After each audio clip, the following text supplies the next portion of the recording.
Today's workout.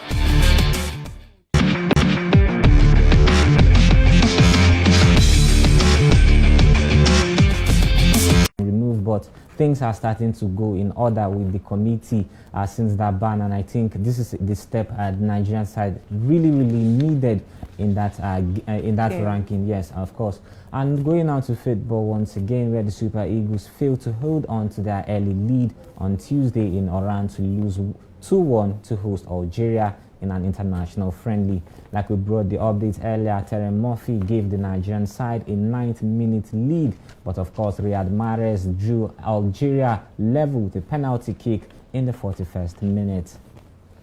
Well, Yusuf Attal did a very good one there by sealing up that win, a long shot from almost more than 35 yards, and I don't know, the keeper was not in a very good position, and so that long shot was something that would have not entered, but it entered because he was not in the right position. Talking about our own goalkeeper. So, and that was how that match ended. Even with the changes that Josep Pesero made, bringing in Cyril Dessers and one other person, he was not able to at least get a draw from this match. I don't think we are there yet, but let us see. Like we said, let us first of all see through the NFF, new NFF president, which will be coming up, the election coming up September 30. Let us first of all see who will take the reins of NFF and see what he has to put, talking about terms and conditions when it comes to Josep Pesero as the new head coach.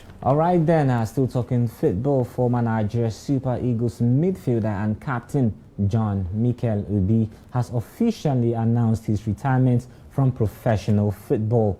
Yes, the skillful midfielder started his career with Nigeria Professional Football League side Plateau United before joining a Norwegian club, Lyn Oslo, in 2004 at the age of 17 years. He was part of the Champions League winners Chelsea, the very first Champions League. Mikel Obi was there. Will you say with what he has achieved, he is set to retire? Well, once the body keeps calling, I think it's time for retirement. But I don't know if it was age that made Mikel retire or the fact that he just stopped playing. He just stopped playing for me after he moved from Oslo to Chelsea to I think Shenzhen Teda in China. And after that, we didn't hear from him for a long time. He finally retired from international football, and that was it. So I don't know if he did this because he felt, well, I'm out of the picture, I want to retire, or it was age. I don't know. It could be due to some factors, like you said. Age is one of them. He said on an Instagram post that he made the announcement, he said he has contributed for over 20 years. He has spent his career over 20 years dedicating 14 to the Super Eagles.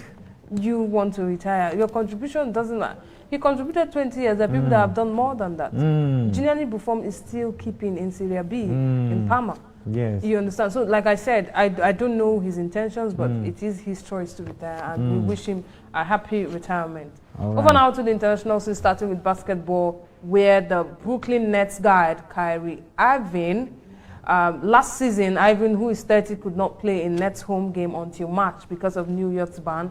And talking about unvaccinated people indoors. The 7-time All-Star says his decision not to get vaccinated cost him a 4-year contract extension. I'm talking about Kyrie Irving. And the new NBA season will start, of course, the 18th of October. He is now expected to sign a new contract in 2021. Of course, talking about Kyrie Irving, he's one of the sportsmen that have refused to have the vaccination jab. Recall what happened to Novak Djokovic when it comes to long tennis. He also, this type of decisions cost him some points in his career.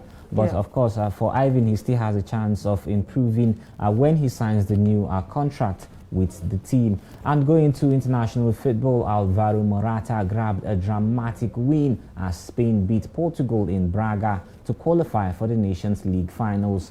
The ex-Chelsea striker scored in the 88th minute from close range after Nico Williams headed the ball into his path. And of course, Spain won Portugal yesterday. Portugal, who won their last game, now lost to the hands of Spain. Yes, what do you make of this? We had a very costly miss from Diogo Jota and Cristiano Ronaldo, and that was what made the game a bit tough for them. But of course, it is what it is.